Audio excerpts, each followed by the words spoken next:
झारखंड उत्पाद सिपाही भर्ती को लेकर एक नई जानकारी निकल कर आ रही है कि आपका 21 जनवरी को एक फैसला हो चुका है कि आपका जो कंपनी जो आपका परीक्षा को कंडक्ट कराएगी इसकी चयन हो चुकी है। तो इसके बारे में आपको पूरा डिटेल से बताने वाला कि कौन सा कंपनी और कहाँ की कंपनी आपका परीक्षा को कंडक्ट कराएगी और आपका परीक्षा कब होने की संभावना है। तो ये वीडियो बिल्कुल आप लास्ट तक देखिएगा। अगर आप मेरे चैनल में नए हैं तो जल्दी से आप मेरे चैनल को सब्सक्राइब कर लीजिए और मेरे टेलीग्राम ग्रुप से भी आप लोग जुड़ सकते हैं। वहाँ पे आपको अधिक से अधिक जानकारी मिल जाएगी और इसका जो लिंक है इस वीडियो के डिस्क्रिप्शन में दिया हुआ, वहाँ पे आप जाके ज्वाइन हो सकते हैं। आपको वहाँ पे हमेशा गवर्नमेंट जॉब वैकेंसी के बारे में हमेशा नई जानकारी आपको मिलती रहेगी। तो चलिए वीडियो को शुरू करते हैं। तो झारखंड एक्साइज कांस्टेबल यानी कि उत्पाद सिपाही भर्ती का ये जो अभी जानकारी निकल कर आ रही है आपका एग्ज़ाम को लेकर आ रही है। तो आपका जो फिजिकल है, आपका जो दौड़ है वो तो हो चुका है, सिर्फ आपका एग्ज़ाम होने का बाकी है। जो टोटल पोस्ट आपका इस बार होने वाला है एग्ज़ाम, वो 583 पदों पर आपका भर्ती हो आपका जो भर्ती है वो होने वाली है। तो फिज़िकल स्टैंडर्ड आप लोग सबसे पहले फिज़िकल स्टैंडर्ड आप अपना चेक कर लीजिएगा कि अगर आप जनरल कैटेगरी से अगर आप लोग बिलोंग करते हैं तो 160 सेंटीमीटर्स की हाइट होनी चाहिए मेल कैंडिडेट वालों के लिए, और चेस्ट 81 सेंटीमीटर होनी चाहिए। फिर एसटी कैटेगरी वालों के लिए 155 सेंटीमीटर होनी चाहिए और चेस्ट 79 सेंटीमीटर। और एससी कैटेगरी वालों के लिए हाइट जो होनी चाहिए वो 155 सेंटीमीटर और चेस्ट 79 सेंटीमीटर। और BC1 कैटेगरी वालों के लिए 160 सेंटीमीटर और चेस्ट जो होनी चाहिए वो 81 सेंटीमीटर होनी चाहिए।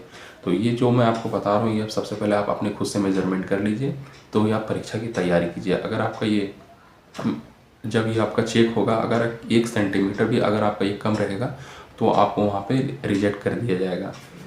फिर BC2 के लिए 160 सेंटीमीटर होनी चाहिए और चेस्ट जो होनी चाहिए वो 81 सेंटीमीटर होनी चाहिए। और फीमेल कैंडिडेट वालों के लिए 148 सेंटीमीटर हाइट होनी चाहिए।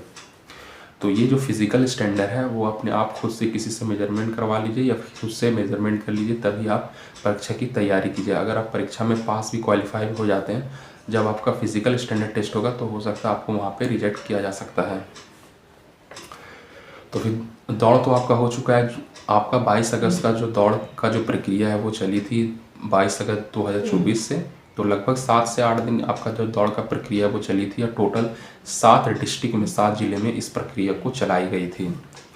तो मैं आपको बता दूं, जो कंपनी 21 जनवरी को जो कैबिनेट मीटिंग हुई थी झारखंड में 21 जनवरी 2025 को, तो इसका जो कंपनी एग्ज़ाम को कंडक्ट कराएगी वो हैदराबाद की कंपनी है, कोई प्राइवेट लिमिटेड कंपनी है। तो यही कंपनी जो है आपका हैदराबाद की जो कंपनी है वो झारखंड उत्पाद सिपाही भर्ती का जो एग्ज़ाम है वो कंडक्ट कराएगी।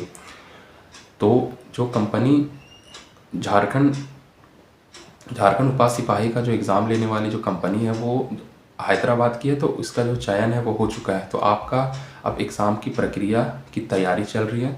तो आपका जो आपका एग्ज़ाम जो होने की संभावना है वो आपका मार्च में एग्ज़ाम नहीं होने वाला है, तो अप्रैल में इसका जो एग्ज़ाम होने की जो संभावना है वो आपका अप्रैल में एग्ज़ाम लिया जा सकता है। तो आप अपना जो तैयारी है बिल्कुल कंटिन्यू रखें। और मार्च में जो लोग भी पूछ रहे हैं कि मार्च में इसकी एग्ज़ाम होगी, तो मार्च में आपका एग्ज़ाम नहीं होने वाला है। कंपनी का तो चयन हो चुका है और जो एजेंसी एग्ज़ाम को कंडक्ट कराएगी उसका चयन हो चुका है, सिर्फ इसकी तैयारी अभी चल रही है। तो जल्द ही आपको ऑफिशियल वेबसाइट पे एग्ज़ाम के रिलेटेड से नोटिस देखने को मिल जाएगा। तो अप्रैल से आपका एग्ज़ाम होने की पूरी संभावना है, इसलिए आप अपना तैयारी को बिल्कुल कंटिन्यू रखें। और अगर कोई भी मन में आपको डाउट आता है तो आप मुझसे कमेंट करके डायरेक्टली पूछ सकते हैं, मैं आपको तुरंत रिप्लाई दूंगा।